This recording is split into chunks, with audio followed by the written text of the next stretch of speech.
తిరుపతి జిల్లా వాకాడు మండల ప్రజాపరిషత్ కార్యాలయంలో ఏవోగా పనిచేస్తున్న సిహెచ్ శ్రీనివాసులు నేడు మండల ప్రజాపరిషత్ కార్యాలయం అధికారిగా బాధ్యతలు చేపట్టారు.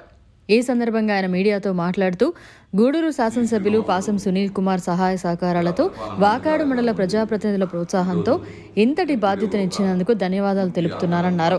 ఈ బాధ్యతతో మండల అభివృద్ధికి ఎంతగానో కృషి చేస్తానని, మండలంలోని 19 పంచాయతీల్లో ఎటువంటి సమస్య ఉన్నా మా దృష్టికి తీసుకొస్తే పరిష్కారం చూపుతామని, అలాగే కూటమి ప్రభుత్వంలో అందజేస్తున్న సంక్షేమ పథకాలను ప్రజలకు వివరిస్తామని తెలియజేశారు.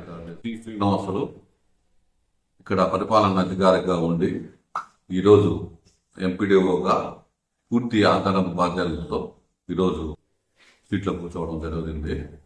గౌరవనీయులైన ఎమ్మెల్యే గారి సహకారంతో మరియు ప్రజాప్రతినిధులు, సర్పంచులు మరియు మా మండల స్టాఫ్ మరియు పంచాయతీ కార్యదర్శులు మరియు ఇతర అధికారుల ప్రోత్సాహంతో ఈ మండల అభివృద్ధికి కృషి చేస్తానని, అలాగే నా వంతు సహాయాన్ని చేస్తానని మీ మూలంగా తెలియజేస్తున్నాను.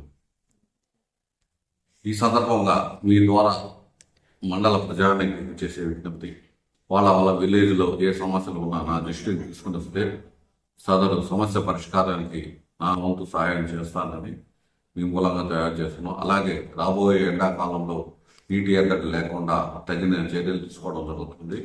ఈరోజే ఏఈఆర్డబ్ల్యూసీ గారితో దీనిపైన డిస్కస్ చేసి చర్యలు తీసుకోవడం జరుగుతుంది.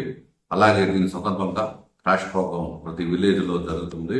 ప్రతి విలేజ్లో బోరు, చెడిపోయిన బోరును మరమ్మతులు చేసి ఆ నీటి సరఫరా జరిగే విధంగా ప్రస్తుతం చర్యలు తీసుకోవడం జరుగుతుంది. ఇంకేమైనా ఇతర సమస్యలు ఉంటే నా దృష్టి తీసుకుని వస్తే సమస్యల పరిష్కారం కృషి చేస్తాను. అలాగే రాబోయే వేసవిలో ఎటువంటి నీటి ఎద్దడి లేకుండా ప్రజలు తమ సమస్యలను పరిష్కారం ఈలోగా పరిష్కారం చేసుకోవాల్సిందిగా నేను కోరుతున్నాను. మరిన్ని అప్డేట్స్ కోసం మన HN9 టీవీ ఛానల్ని సబ్స్క్రైబ్ చేసుకోండి.